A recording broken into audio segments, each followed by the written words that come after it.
अस्सलाम वालेकुम।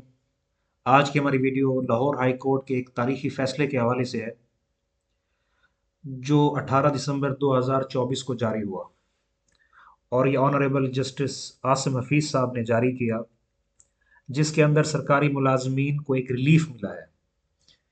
सरकारी मुलाजमीन के बच्चों के हवाले से हम जानते हैं कि रूल 17 एग्जिस्ट करता था, जिसके तहत अगर कोई सरकारी मुलाजिम दौरान सर्विस वफात पाता है तो उसके बच्चों को या उसकी फैमिली में से किसी एक मेंबर को सरकारी नौकरी दी जाती थी। लेकिन 24 जुलाई 2024 को हुकूमत पंजाब ने रूल 17 को ओमिट किया, खत्म किया। उसके बाद 24 जुलाई 2024 के बाद किसी भी पंजाब के अंदर किसी भी सरकारी मुलाजिम के बच्चे को जॉब नहीं मिली। अब वो लोग जो 2023 में या 2022 में वफात पा गए थे, लेकिन किसी वजह से उनके बच्चे सरकारी नौकरी हासिल नहीं कर सके थे या किसी के बच्चे छोटे थे। फॉर एग्जाम्पल, एक आदमी जो है वो 2023 में फौत हुआ। उस टाइम उसके बेटे की उम्र 17 साल थी। तो अब उसका बेटा जो है वो जो है जो है ना 24 साल का हो गया है, लेकिन प्रोसेस की वजह से वो नौकरी नहीं ले सका था। इसी तरह बहुत से लोग थे, यानी सैकड़ों और हजारों लोग थे जिनको सरकारी नौकरी जो अवेल नहीं कर सके थे। लेकिन अब रूल के खत्म होने से अब उनको सरकार उनके लिए सरकारी नौकरी का दरवाजा रूल 17 के तहत बंद हो गया था। तो ये सारे लोग अदालतों में गए।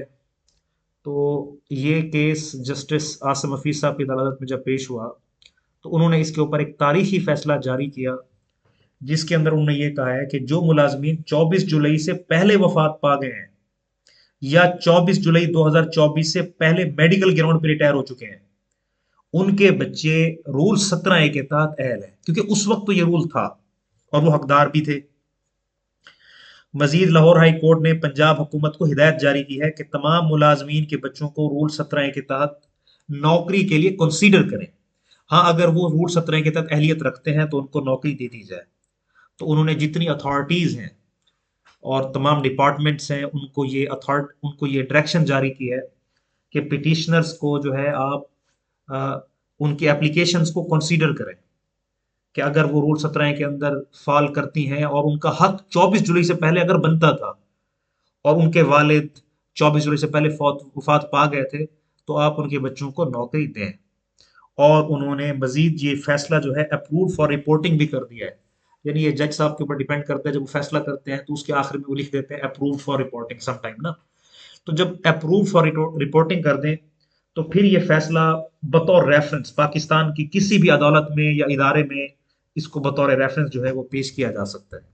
तो ये बहुत एक तारीखी फैसला है जो जस्टिस आसिम हफीज साहब ने अ, सरकारी मुलाजमीन के बच्चों के हवाले से दिया है, और ये बहुत बड़ा रिलीफ है जो सरकारी मुलाजमीन के बच्चों को मिला है। अब बात है 24 जुलाई 2024 के बाद की।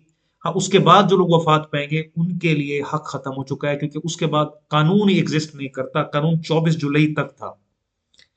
उसके बाद हम मजीद ये भी बताना चाहेंगे कि सुप्रीम कोर्ट ऑफ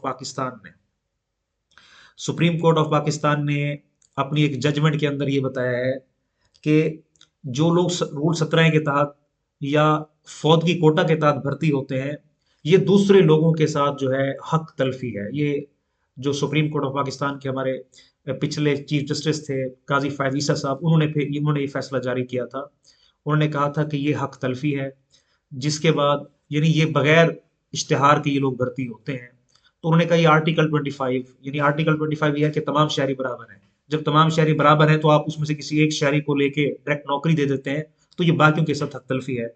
अब चूंकि वो सुप्रीम कोर्ट की जजमेंट है, तो उसके बाद अब ये रूल 17 दोबारा बहाल नहीं हो सकता। ये कन्फर्म है कि 24 जुलाई फाइनल डेट है। उससे पहले जो लोग हकदार थे उनको नौकरी इस हाई कोर्ट के ऑर्डर के तहत मिलेगी। लेकिन उसके बाद 17 का दरवाजा भी बंद हो गया, क्योंकि सुप्रीम कोर्ट का फैसला मौजूद है, जिसके तहत सिंध हुकूमत ने भी फौज की कोटा खत्म कर दिया है। और अब तवक्को यह है कि शायद बलूचिस्तान हुकूमत भी फौज की कोटे को खत्म कर देगी। तो आज की हमारी ये वीडियो सिर्फ पंजाब हुकूमत के उन लोगों के लिए थी अ, जिनका हक 24 जुलाई 2024 से पहले बनता है। तो जो सरकारी महकमे हैं वो यकीनन उनकी एप्लीकेशंस को कंसीडर करेंगे। तो आज की हमारी वीडियो देखने का बहुत शुक्रिया। अभी तक जिन लोगों ने हमारे इस चैनल को सब्सक्राइब नहीं किया तो वो इस यूट्यूब चैनल को सब्सक्राइब भी कर लें, ताकि हमारी आने वाली इंफॉर्मेटिव वीडियोस उन तक पहुंचती रहें।